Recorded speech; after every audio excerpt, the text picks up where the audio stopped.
Taylor, Lane, and Matt, can you hear us out there? Yep, I can hear you. Excellent. Can you hear me? I can. Thank you very much. Okay.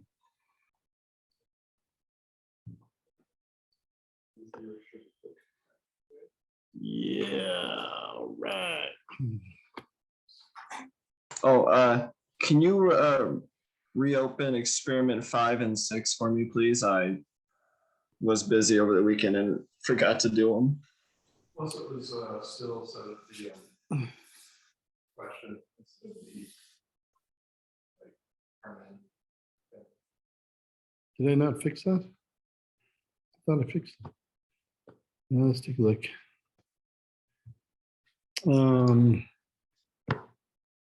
Wrong class.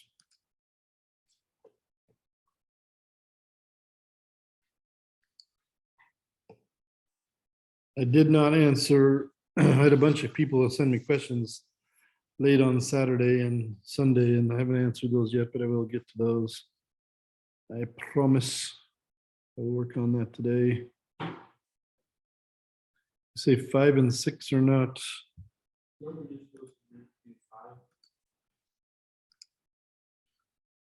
Let's see. Well, I think that experiment 5.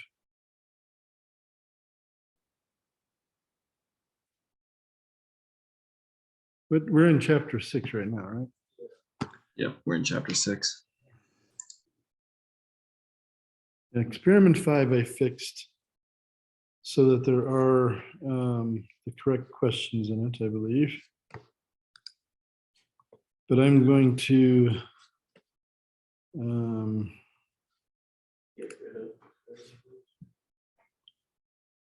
let me take a look here, actually.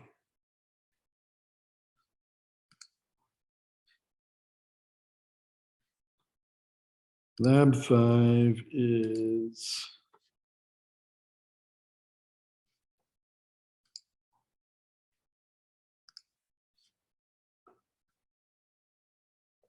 let's fix this here.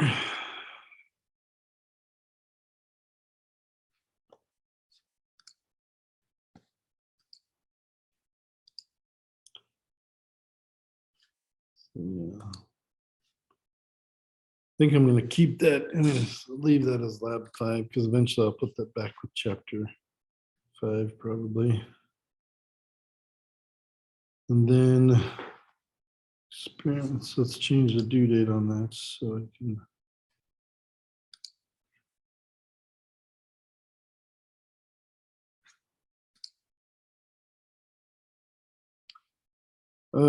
What is today? The 17th. Can put that on one day.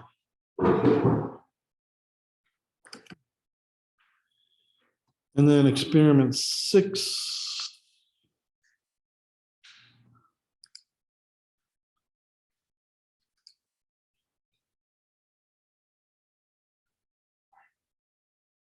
And experiment 6 I also fixed, I think. This is the same lab. I want it to be a different one.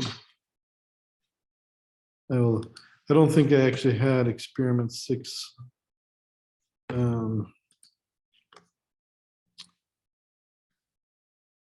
Experiment 6, I don't think anyone did it. Because it's the same as experiment 5. And let's see if I did not do that, but let's just hide that for now.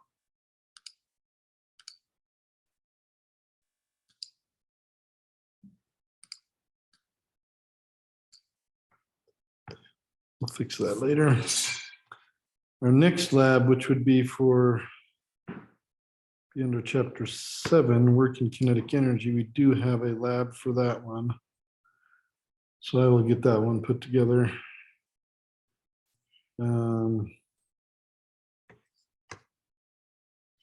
Actually, I'll just move this way.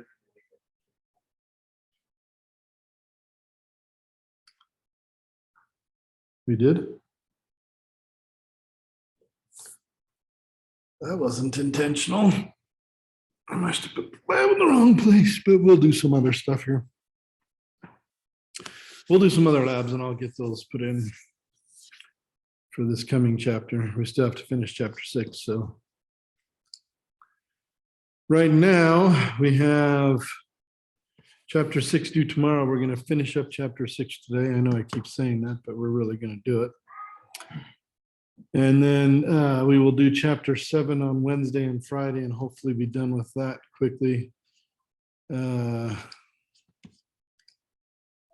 Chapter 7 is the beginning of work in kinetic energy and all that. It's not a very long chapter, so we should be okay getting through it. And then chapter 8 we'll move on to after that. So let's go ahead and get into section 6.4. I don't think we quite finished 6.3 and actually had a few people ask questions about 6.3. Did we start 6.3? I thought we did, but maybe we didn't. I don't know. We'll start it now. 6.3, I don't actually know why they put this into this chapter, except that it's another type of force, I suppose. Personally, I would put this closer to the chapters on rotational motion, which I think start around chapter 9 or 10 or something like that. Yeah, it starts in 10. That's where I would put this stuff for centripetal force, because it has to do with things that are moving around in circles. But they do it anyway, and we don't do a lot of, there's not a lot of math involved here. In fact, they kind of just jump right into it and say that the centripetal acceleration of an object going at a constant velocity, or so not a constant velocity, but a constant speed, around the edge of a circle with a constant radius, and we call this uniform circular motion. So it's constant speed around a circle with a constant radius. We call that, they call the acceleration that is required to keep that object on that circular path the centripetal acceleration. Not to be confused with centrifugal acceleration or centrifugal force. This is a different thing, and we will talk about centrifugal things, centrifugal forces later. I don't know if it's in this chapter or not, but anyway. We will talk about that later. But centripetal literally means center pointing. And it is the case that when you're in an orbital path of any kind, really, including just turning a car around a corner, that the acceleration is towards the center of that turn or towards the center of that curve. So if you're turning to the left, then the acceleration is to the left. And that should make sense because acceleration is a change in velocity. If you're turning to the left, that means originally your velocity was pointing forward, and now it's going to be pointing to the left because you're turning to the left. So you've changed it. You've changed your velocity to the left. Since acceleration is a change in velocity, then it should be also to the left, right? It's just a little bit counterintuitive, mostly because people think, well, when I'm in my car and I'm turning to the left, I feel this push to the right, but you're not actually feeling the push to the right. You're just trying to keep going straight, and the car gets in your way, and then it pushes you to the left, but you feel like you've been thrown into the door. So that's the reason this gets a little bit confusing. The centripetal acceleration can be calculated using that speed. When you have a constant speed around the edge of a constant radius circle, you can square that speed, divide by the radius, and you can get that centripetal acceleration from it. This formula does have, it does come from a derived formula. It is derived from linear motion and two-dimensional linear motion, but we'll get there in a second, maybe. Yeah, we'll get there in a second. You can also think in terms of the angular velocity. The angular velocity is denoted with omega. This is not a W, it's an omega, the last letter in the Greek alphabet. And omega is the how much the angle is changing over time. So if you measure the angle, if you draw a line out to the particle moving around in a circular orbit and measure the angle of that, you're going to get some angle. And if you measure the angle sometime later, you'll get another angle. You take the difference between those angles, divide by the time, you'll get omega. So you can also use omega for that, which is also called the angular frequency, not just the angular velocity. Tells you how many times around something will go per second, essentially. And when you're using omega and you're using angle and rotational dynamics or rotational anything really, you want to make sure that you're not using degrees, because these equations do not work if you use degrees. You have to convert them into what we call radians. Now, if you've taken trigonometry, which you have, and if you've taken calculus, which you have, or you're in it at least, you're probably familiar with radians. Although I found that even though my students have learned to use radians, they don't actually know where it comes from. Does anybody know where the idea of the radian comes from? Instead of using degrees, we use radians, or anybody know where that comes from? Okay, so that's not uncommon. It kind of blows my mind that mathematicians or people who teach math, I wouldn't really call them mathematicians for the most part, but math teachers don't actually teach this, because it is one of the most fundamental things that we know in the universe. It's one of the few things we actually know in the universe, and that is how to measure angle. You know, the Egyptians or the Etruscans or somebody way back when, they decided to split the circle into 360 equal parts. Actually, they split it into 60 equal parts. And because they were infatuated with the number 60, they thought it was some kind of, you know, holy number or something that they're with their traditions and their religion. But it turns out that, you know, it really isn't. This number 60 isn't really all that important, and neither is the number 6, and neither is the number 3, and neither is the number 7 or any other number anybody picks. But there is one number that is quite significant. It's just not a whole number as we think of numbers. It's the number pi. And pi is the number that tells us the ratio between the diameter of a circle and the circumference of a circle. So here's a circle, right? And if you draw a line through the center of the circle, across it to the other side, that's the diameter. And the ratio between the diameter and the circumference of the circle is always exactly the same number, no matter how big the circle is, no matter how small the circle is, no matter what orientation the circle is, no matter what part of the universe the circle is in. We've always measured circles, diameters, and their circumferences. We've divided the circumference by the diameter. We've always gotten the same number, which is the number we call pi. Now, it turns out we keep doing this. We keep measuring more and more perfect circles, and we keep trying to get a more accurate number for pi. We've even tried to get an exact number for pi, but it turns out there isn't one. We haven't been able to find one yet. We just get more and more of these digits as we measure more and more perfect circles, diameters, and circumferences. There's no real mystery to that. It's just the way it is. It's not a whole number. Whoop-de-doo. What do whole numbers got to do with anything? Well, they only have something to do with counting. The only significance that whole numbers have is that we count that way. It's not actually even, I mean, it's just a choice we made. We've just chosen to count that way.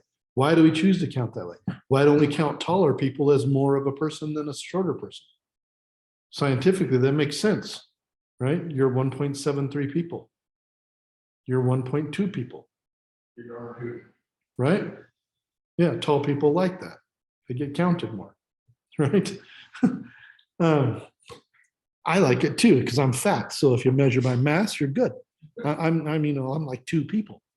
At one point, I wasn't very fat back when I was younger, but I was always a bit chunky. I always kind of had that build, but I wasn't super fat when I was younger, when I first got married, for example.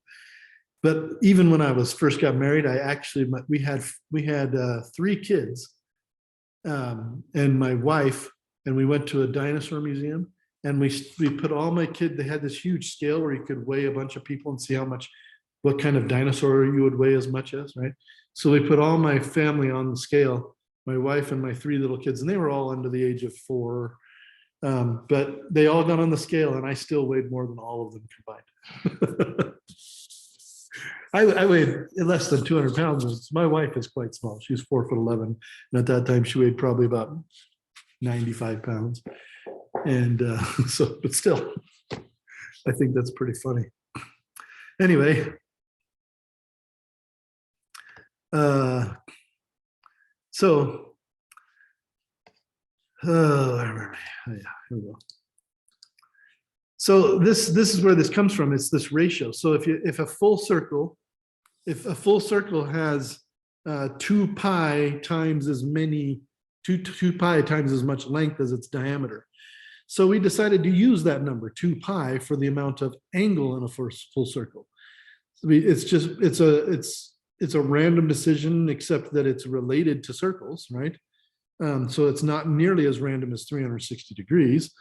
It actually has some scientific things to it. But the other thing that is scientific about it is that if you do have a circle like this, and you measure out and you want to know the length of a arc, not the whole circle, like this. So if we draw from the center out and make this little pie piece, this arc right here, the length of that arc is part of the circle. So it's part of 2 pi times the diameter, sorry, it's part of pi times the diameter, or 2 pi times the radius. And so you can actually calculate the arc length, this distance along here, you can calculate it merely by knowing the radius, not the diameter this time, but the radius, and the angle measured in radians. So if this angle right here is 60 degrees, for example, 60 degrees in radians is, what is that, 2/3 pi? No, it's what is it? 1/3 pi? I think it's 1/3 pi is 60 degrees.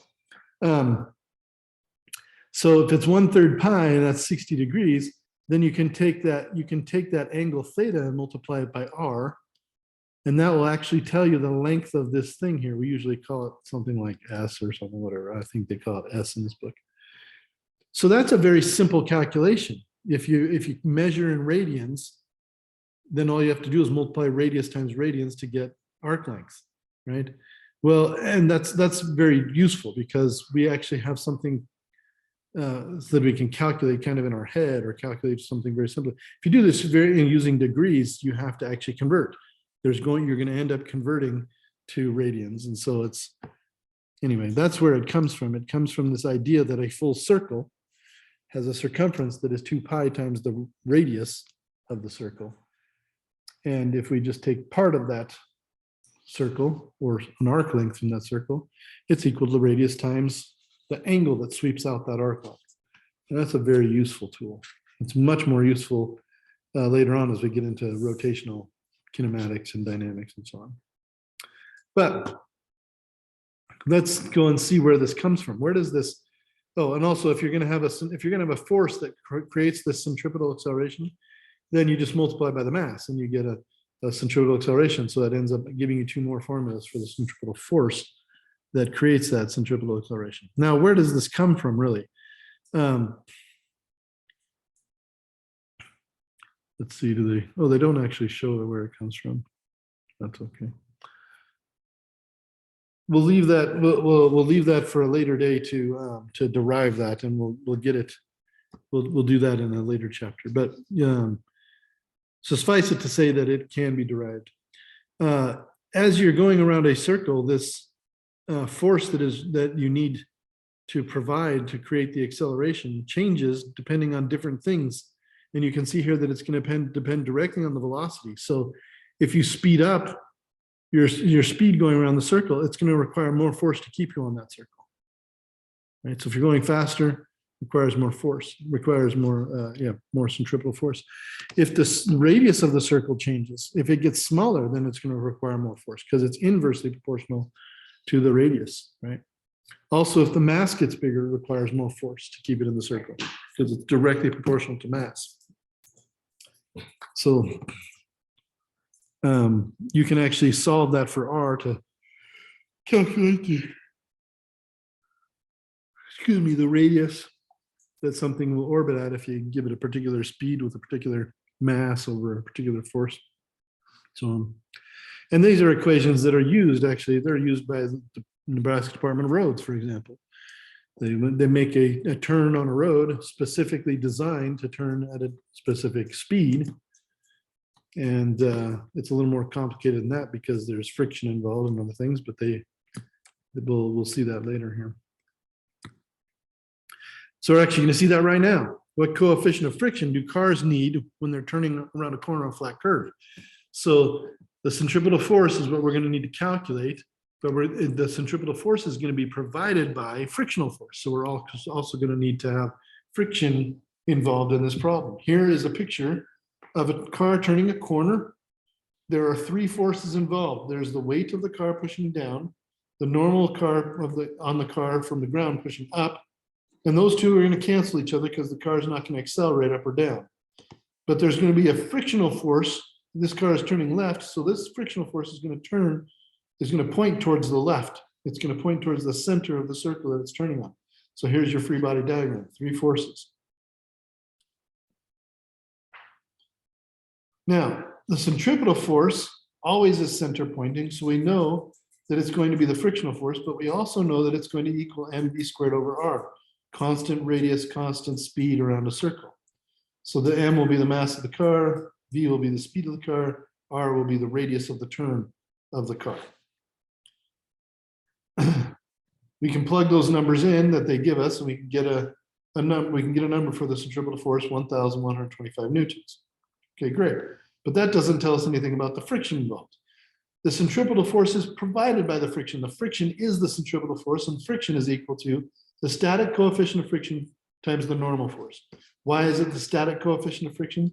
Because you don't turn in the direction that your wheels are turned, right? The force is not in the direction that your wheels are turned. When you're going straight, your wheels are pointing straight forward, and essentially they just roll. The friction between the wheels and the ground caused the wheels to roll. The friction does not slow the car down, really. The friction between the tires and the road. The friction in the bearings of the wheels do. But when you're turning left, you turn your wheels like this. And your car is still trying to go forward. Your car is trying to go this way, but the wheels only roll this way. The wheels are rolling this way towards this direction. So as you turn your wheels here, your car tries to go over the top of the wheels. In fact, if you turn your wheels hard enough, going fast enough, you will just go right over the top. Your car will just roll over the top of your wheels, right? If you're going fast enough. However, if you're not going that fast, what's going to happen is that the wheels are not going to want to slide. If you turn your wheels hard enough, sometimes you'll just slide instead of turning because the car wants to keep going straight and the friction between the wheels and the ground is not enough. However, if you're going a good speed, if you're going a low enough speed, the friction as you try to push this way over the wheels going straight, the friction between the wheels and the road is going to prevent the car from continuing to go straight and will exert a force on the car that is this way, which is towards the center of the turn. It's going to be perpendicular to those wheels. And it's a static friction force because the wheels are not moving in the direction of that friction. The friction is this way, and the wheels are not moving that way. They're just turned that way. Okay? It's kind of the idea. What the wheels are actually doing, they're turning to stop you from going the direction that you were going. And then the wheels, direction that the wheels will roll will be the new direction that you will move. So the new direction that you're going to move is actually going to be this way. And then if you keep them turned, your new direction will be this way. And if you keep them turned, your new direction will be this way. And if you keep them turned, your new direction will be this way. And eventually you'll turn around in this great big circle as the wheels continually turn you into a different direction, into a circle, right? Because they prevent you from going straight and they force you to go in the direction that the wheels will roll. So this is another equation for the centripetal force. This is static friction, coefficient of friction times mass times gravity. The normal force is equal to mass times gravity because the weight and the normal force are equal and opposite because they cancel. So now we have two equations for the frictional force and we're going to set them equal to each other. So down here, we set these two forces equal to each other. Dang it. There we go. And we get this equation. Oops, they don't really show it. So here's, oh yeah, here it is. This is the equation. This is the centripetal force equation. This is the static friction equation. Since they're equal to each other, we put them next to each other. Now, the thing that we don't know is the mu sub s. They've told us everything else, so we solve for that. Turns out that the masses cancel out. And that's good, because if they didn't, we'd have to have a different coefficient of friction for every car. In other words, every car would have to have tires made out of something different so that there would be higher or lower friction. But it turns out the mass of the car doesn't matter. The mass cancels out on either side. And the only thing that's left is the coefficient of friction is equal to the speed squared over r times g. And it turns out that the coefficient of friction that is needed is about 0.13 to go around that turn. Right? So that's great. Tires on roads have a coefficient of static friction that's about 1. So about 6 or 7 times bigger than this, which is great because you want more friction than you need. Yes. There was a question in the homework that basically was pretty much this exact problem, but it had to do with an angle in the road as well. Yeah, and that's the next thing, because when you're turning around, if you're turning at high speed around corners, it's very easy to overcome this, because notice here that the speed squared determines the friction coefficient, right? So if your speed is really high here, it gets squared and this thing has to be much, much bigger. And that's one of the reasons that going around corners is a problem at high speeds. If you've ever gone around a corner at high speeds in your regular old car, you get screeching wheels as you go around the corner because the wheels start to slip, right? Sports cars fix this problem by putting more of the rubber down on the ground, essentially, right? They have wider wheels, much wider wheels. And that increases the friction between the wheels and the ground. And I mean, if going around the corner in one of my cars, the cars, will definitely screech. I drove my dad's car once, more than once actually. He's got a BMW something or other, M1, I think it's called. It's like a sports car with like pipes coming out the side and all this stuff. It's really low to the ground. It's like a tiny car. It's so tiny, but the engine is huge. It's a big V8 engine, all these things coming out of it. But anyway, I went around a corner. In my neighborhood has a lot of tight corners, the one I grew up in. And I went around one of those corners at like 40 miles an hour, and it didn't even feel like I was turning a corner, except that, I was getting a lot of acceleration in it. But there was no slipping, there was no out of control of the car, nothing, no squealing. It just went around it. Didn't use my brakes at all, 40 miles an hour. It was awesome. It's kind of fun driving really good sports cars. But anyway, so yeah, it's definitely different when you're going faster. So one of the things that they do is they actually bank the curve. So they put an angle on it like this, right? Now, why would they do that? Well, the reason that they do this is really quite simple. Now, let me see if I can. I'm going to turn on my iPad and connect. I'm guessing because like some of the gravitational force of you like gravity more or less wanting to push you down the hill is keeping you from just going outside the curve. Is that That's it? close. You're very close. It is definitely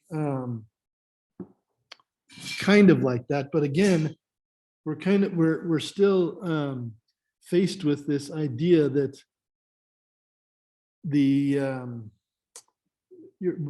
so remember earlier on in the chapter here, or earlier on in this section, we talked about centrifugal force, right? That's what we're feeling when we're inside the car.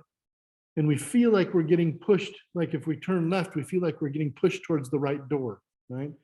But what's actually happening is our body's just trying to keep going straight, and the door turns in front of us and we run into it. And the door actually is pushing us to the left. It's actually pushing us in towards the turn We're not getting pushed towards the door is pushing us into the turn. It's the exact opposite thing. And so what I think that what you said is kind of what you would experience inside of the car, or what you would think you would experience inside of the car. Gravity pushing you down into the turn or something like this, right? But it is actually the exact opposite. Now let me see if I can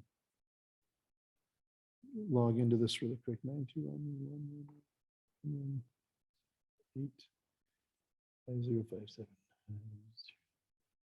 7. Okay.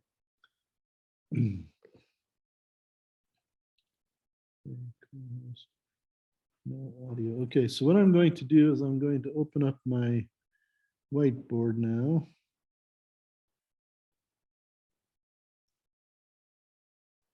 Okay. Yes. So,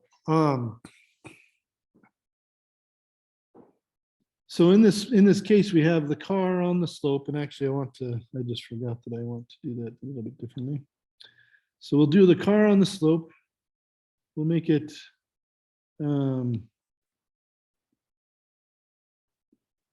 like this here.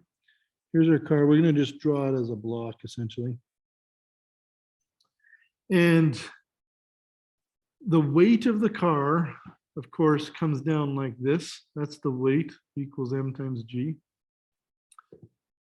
And we know that the normal force is always perpendicular to the surface. So the normal force is pushing up on the car like this, right? And we're going to assume that there's no friction.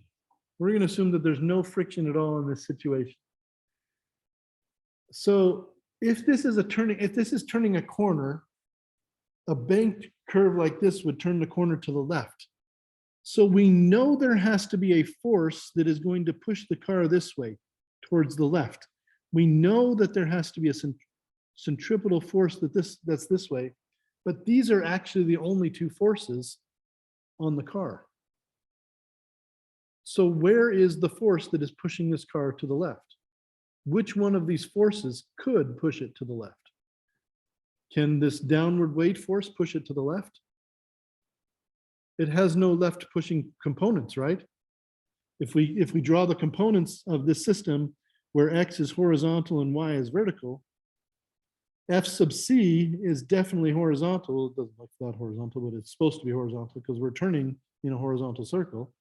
And this weight has no horizontal component. The weight force, if we write it as a vector, is definitely in the negative j hat direction. And that's it. It has no I hat direction, right? Yes. What about the X component of the weight force? There is no x component of the weight force. We're not rotating our axes here. This axis is not rotated so that it's going parallel to the surface. It's not like this. This is parallel to the ground. It's parallel to this line here.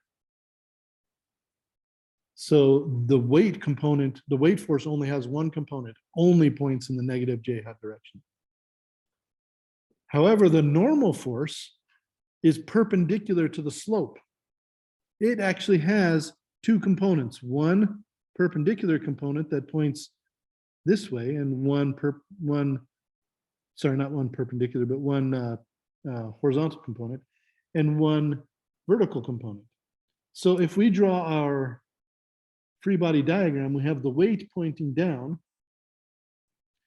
and we have the normal force which points upward and to the left, which has two components.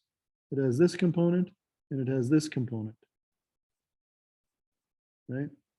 So we have the weight, the normal force, and this is the normal sub y, and this is the normal sub x. So this one actually is pointing to the left. So that must be equal to the centripetal force. It's the only thing that can be equal to the centripetal force. So what we find out from drawing this picture is that the centripetal force is equal to the x component of the normal force. Well, the normal force is related to the weight force, right? And we've done that problem before. If we rotate our axes, if we decide to rotate our axes, which we can do in this problem if we want to, we're going to work on two sets of axes here. The normal force now being perpendicular to the surface, and the weight, having its components, we know that the normal force ends up equaling m times g times cosine theta. That's the magnitude of the normal force if we do it that way. We could also do it in this coordinate system if we want to, and we could say that the y component of the normal force equals the weight force, right? We could do it that way if we want to. But either way, what we're going to get is going to be the same. So how do we decide to do this? How do we decide to go forward with this? Well, it doesn't matter either way you want to do it. I would prefer to stay in my coordinate system and not go to a new coordinate system. So I'm going to make a new page here. Let's see how I do on the new page. There we go. So I'm going to go with my free body diagram. My free body diagram has my normal force this way, has my weight this way, and then I have my x component of my normal force, and I have my y component of my normal force like this. And I'm going to say that nx has to equal my weight, mg, right? And so that tells me that m times g, and this is just for magnitude, so we're not going to worry about sign. M times g is going to equal my normal force in the x direction.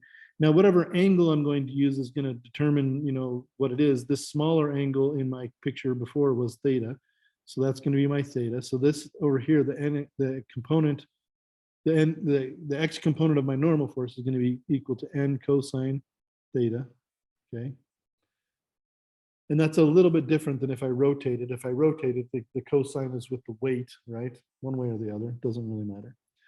But in this case, I'm trying to solve for n. I want to solve for the normal force. Why do I want to solve for the normal force? Because I'm eventually going to use that to calculate ny. So here's my normal force. My normal force equals my weight divided by cosine theta. And I need that because I actually want to know this, because this is equal to my centripetal force. So my centripetal force is equal to ny, and ny equals n sine theta, right? And I know what n is. N is mg divided by cosine theta, and then I have to multiply by sine theta. So this ends up being mg tangent theta. And that's my centripetal force magnitude.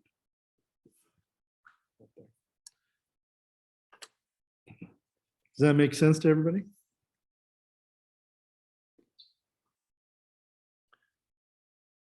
All right, now let's see.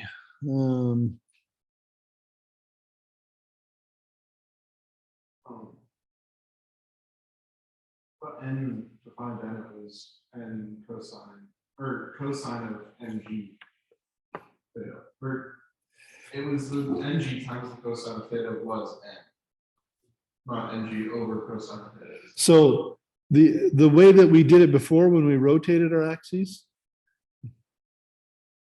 sorry, when we had our axis, goodness, here we go.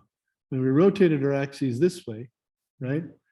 We ended up with the equation that said the y component or the perpendicular component of the weight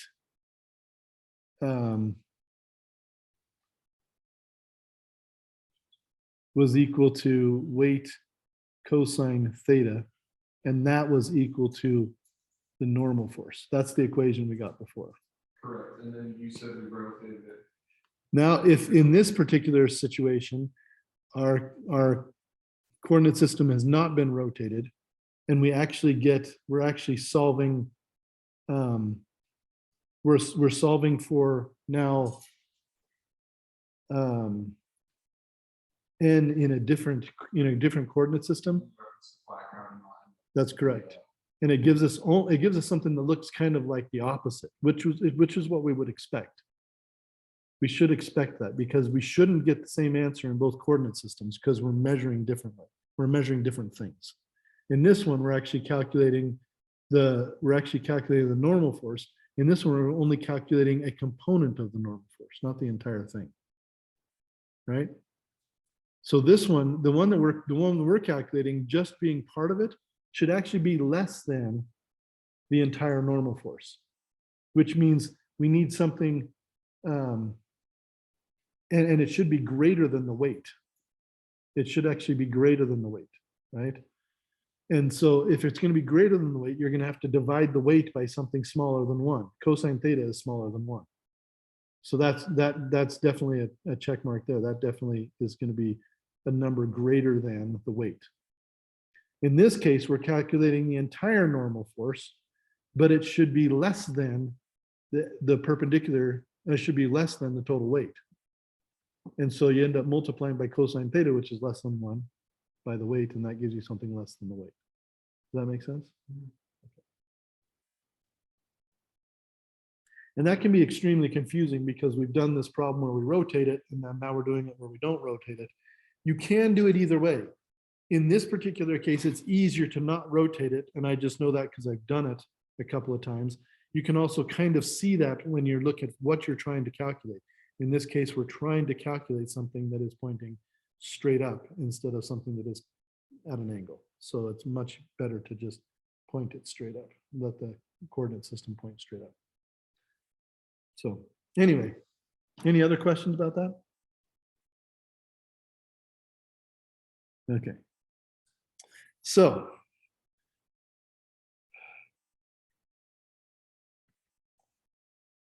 they actually go through that, but they just draw it all at once. And so I don't think it's as illustrative, I suppose. In the end, we get this equation essentially, which is the same equation they get. They're actually going to use a different angle instead of the angle I use. They use the opposite angle, which ends up, they end up with a sign here and everything else, but that's fine. But they end up with the same equation, and this they actually solve it for the tangent of theta. Sorry, they don't. They first what they do is they let's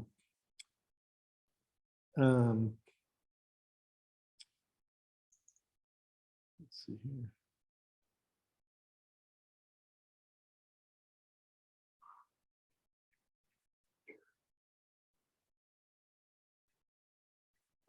Yeah. So first they actually plug it into the equation that has the x component, or that one component of the normal force, which is actually the vertical component, on one side, equaling the weight, right? And then they put these together into the centripetal force equation, where you have the centripetal force equation on one side, and that horizontal component, which is has the sign in it on that side. And so this is the equation that we got eventually, where we have mg tangent theta, right? And they set that equal to mv squared over r. Now the same thing happens here, is that the masses cancel out, which is great, because we would prefer to not have to design a different curve or a different angle of your banked curve for every car that goes by, for every different mass of car. And so it turns out that the angle doesn't depend on the mass, it just depends on the speed and the radius of the turn. It does depend on the gravitational constant, but most people are driving on the surface of the earth, so we're good to go. And of course, you can solve that by taking the inverse tangent of both sides and solve for the angle theta. So you can easily say, if you know the angle, the radius, you can solve for the speed, or you can, if you know the speed and the angle, you can solve for the radius of the turn. And that is an equation that is used by the Department of Roads in Nebraska quite often when they're building a curve coming off a freeway, a banked curve coming off a freeway, for example. Very similar things happen with planes, because planes, contrary to popular belief, do not turn using their rudder. Planes actually turn using the lift of their wings. So they actually tilt the plane to turn the plane instead of turning the plane left or right. You can turn the plane left or right, but that actually is used to fly into the wind or out of the wind. So what they do is they actually adjust their flaps and they rotate the plane, and that way the lift from the wings is kind of like the bank of the curve of a car. If you're going around a banked curve, you actually don't have to turn your wheel. If you're going around at the exact right speed, you don't have to turn your wheel at all to go around a banked curve on your car. And it's the same thing with a plane. All you have to do is find the correct angle for your speed, and it will take you in the exact radius curve that you want. And that's something that pilots know very well, because when they're coming into an airport, they often have to circle the airport and wait in a holding pattern. And that holding pattern is defined specifically by a radius. They tell you, we want you to be in a 2-mile holding pattern. They have to stay at the 2 miles exactly, because there are other planes at different holding patterns. And at every radius, there's a certain speed that you have to go to maintain that holding pattern. So they know that very well. It has to be done quite well. Don't racetracks, they have a certain like incline where it's like they really don't have to turn if they go the right speed? Is that Yeah, something that's similar? the same thing. The same exact thing. In fact, they take advantage of that quite often, because if you go into the turn high, you're going in at a fairly low speed for that turn. But if you come out of it low, you can come out a lot faster. So a lot of race car drivers use turns to accelerate their cars, because as you're going down the embankment, you're actually gaining energy, or you're using gravity to speed your car up, right? So yeah, it's definitely the case. Now, this translates to many different things. And here they actually talk about the centrifugal force that you feel like you're feeling when you're inside of a car. And we've already talked about that a little, enough to get us places. Another force that is felt because of rotation is a force called the Coriolis force. And this happens, this happens to be the force, quote unquote, that causes hurricanes. It turns out that hurricanes are, the storms that we call hurricanes are actually moving along straight lines for the most part, but because the earth is rotating underneath them, because the atmosphere of the earth doesn't have rotational motion relative to the space around it. It actually has a more linear type motion. Its overall motion is rotational as it goes around the sun, but the atmosphere does not rotate with us. We rotate underneath our atmosphere. Okay. So if you have a storm going from north to south at some angle, and the earth is rotating underneath it, then you actually observe the storm to be rotating. And for us, for all intents and purposes, it is rotating, because we don't consider ourselves to be living on a rotating ball. This is another one of those examples where we think we understand our universe, but we really don't. The storm is not rotating, we are. It just looks like it's rotating because we think we're not rotating, right? It's just like when you're in your car driving past somebody on the sidewalk, it looks like they're flying by backwards, but really you're moving forwards, right? When it's rotational, it's much less intuitive. So hurricanes are not caused by rotational winds like the weathermen say. They're actually caused by rotational earth underneath straight winds, right? And so it's kind of a weird thing, but it's absolutely true. And it does create all kinds of problems because of the relative motion between the wind and the rotating earth. And it creates all kinds of high pressures and low pressures and wind and other things. It doesn't really matter what's moving, the air or the earth, it's still wind and it's still storms, it's still pressure, low pressure, high pressure, still creates lots of rainfall and everything else.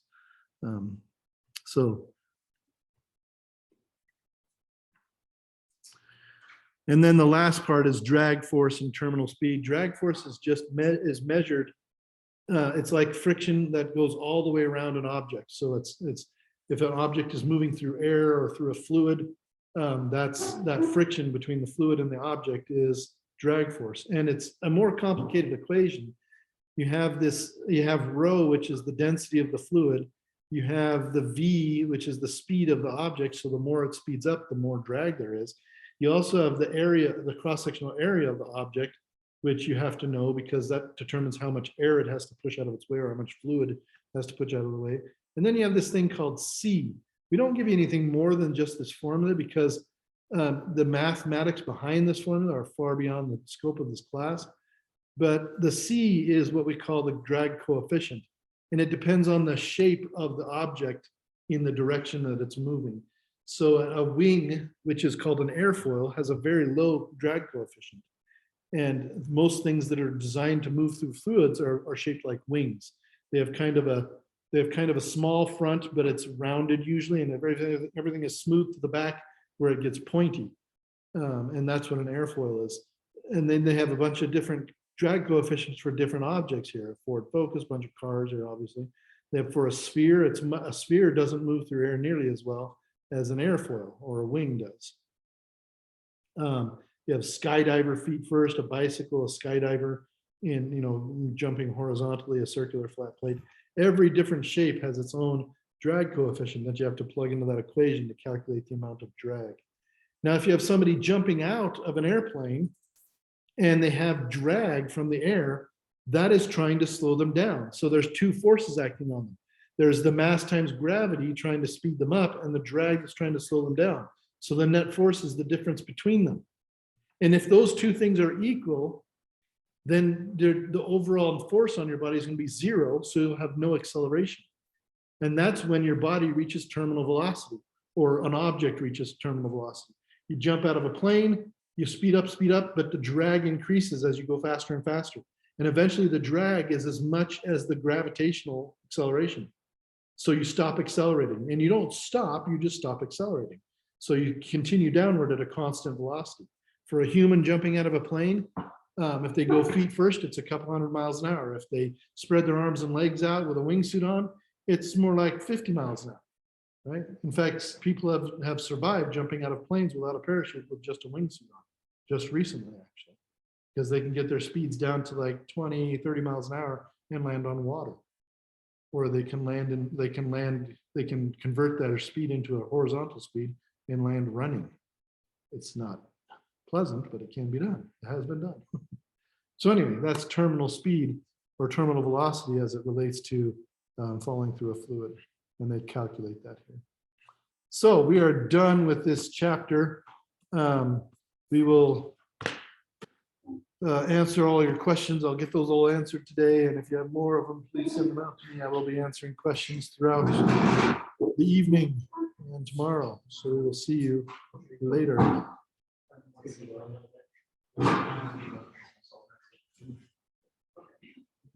You have a good day. Thank you. You too.